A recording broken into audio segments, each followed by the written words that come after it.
شورای علمای پاکستان اعلام کرده است که اصولنامه جزایی طالبان با قرآن و سنت اسلامی همخوانی ندارد و شرعی محسوب نمی شود. این شورا در بیانیه برخی مفاد این اصولنامه را توهین به کرامت انسانی و حتی مشابه آموزه‌های غیر اسلامی خوانده. علمای پاکستان تفکیک جامعه به برده و آزاد به نام شریعت را نگران کننده دانسته. M.Hassan الیاس رئیس مرکز اسلامی غامدی در ایالات متحده آمریکا از ایالت دالاس با ما وصل شدن. آقای الیاس، چطور می‌بینین به این اصولنامه تازه طالبان؟ چقدر واقعا فکر می‌کنین که میتونه یک لکه ننگ، یک بدنامی کلان به همه مسلمان‌ها باشه؟ Thank you very much, and I appreciate you taking my perspective what Taliban just did with the penal laws and what's the Islamic perspective on that. Before coming to the point, I want you to understand the very fundamental thing. The state law can only be based on two moral principles. The first thing is that if there's a violation against someone's right, and the second thing is that if there's aggression against someone's life, wealth, or property. And if you want to grant any concession or show any leniency in the punishment, it can only be based by examination of the conduct of the crime itself, and you have to see the circumstances of offender. Beyond this limitation, no state has a right try to legislate or endure in the personal life of any citizen. You cannot dictate them about their attire. You cannot tell them what to wear, how to speak, how to conduct. This is something which is beyond the limitation of a state. Now we have to understand the complex and the perplexed situation, and you can see the confused situation of the Taliban, how they're reacting. There are tribal invaders by their nature. They claim to be connected with the Islamic jurisprudence and the Islamic thought, and now they want to run the state. What they're doing here, they're trying to impose their Sharia beliefs, which they think this is the demands from the God, this is what the scripture interpretation is, and try to make them as a state law. This is something which is totally against the Sharia.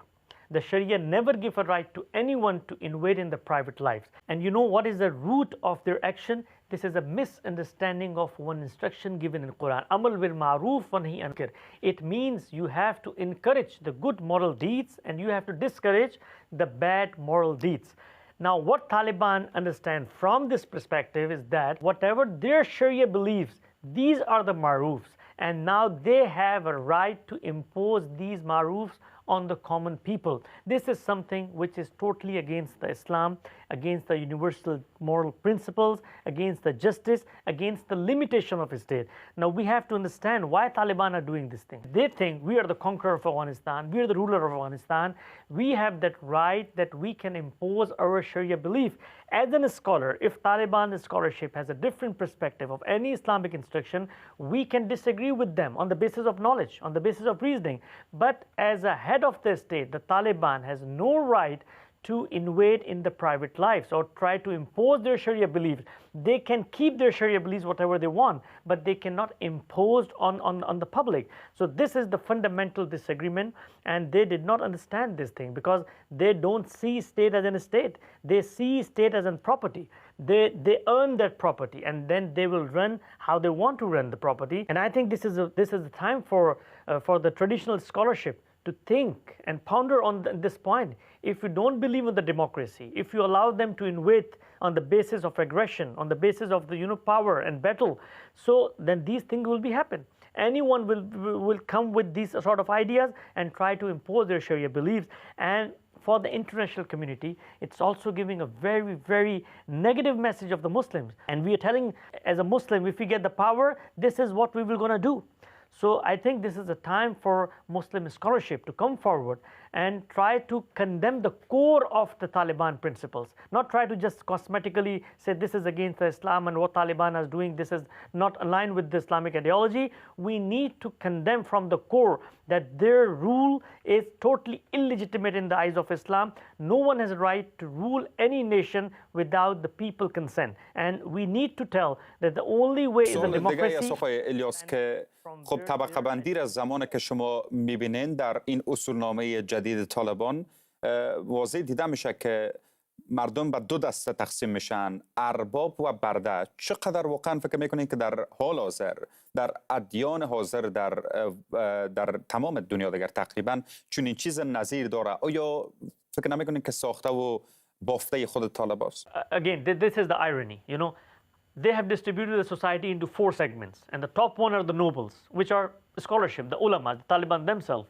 And the least are the common people. Now, if the common person violate, they consider the state law, they commit any crime, he will be punished more. He will get the lashes. He will be persecuted.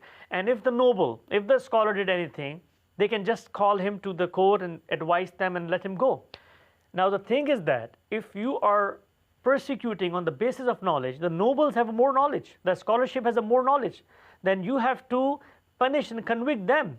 The common man can also always share his excuse of ignorance. خب حالا نقش اساسی را علمای جهان میتونه بازی بکنه با محکومیت. مثلا شما خودتان یک از عالمان دین هستین، با مسائل دینی آشنایی دارین، وارد هستین، میایین به شدت محکوم میکنین و تکذیب میکنین آنچه که طالبان میخوان اعمال بکنن بالای مردم افغانستان را به نام قوانین اسلامی. چقدر نقش داره موضع‌گیری علمای سایر کشورهای جهان روی تصامیم و رویکردهای طالبان در این مورد به خصوص حداقل؟ Islam has nothing to do with the slavery. Islam never initiated, nor encouraged, nor endorsed slavery at all. Islam is the religion. If you read the Quran, you will find the numerous verses that, encouraging them to free the slaves, eradicate the slavery as an institution. But this is something which has its root in the society. And if there is any social problem, Islam did not just give a verdict in a one way to eradicate the thing, because this thing will go away eventually. So this is the duty of the Muslims to eradicate the slavery. So what the Taliban are saying, the nation has a right to get the slave.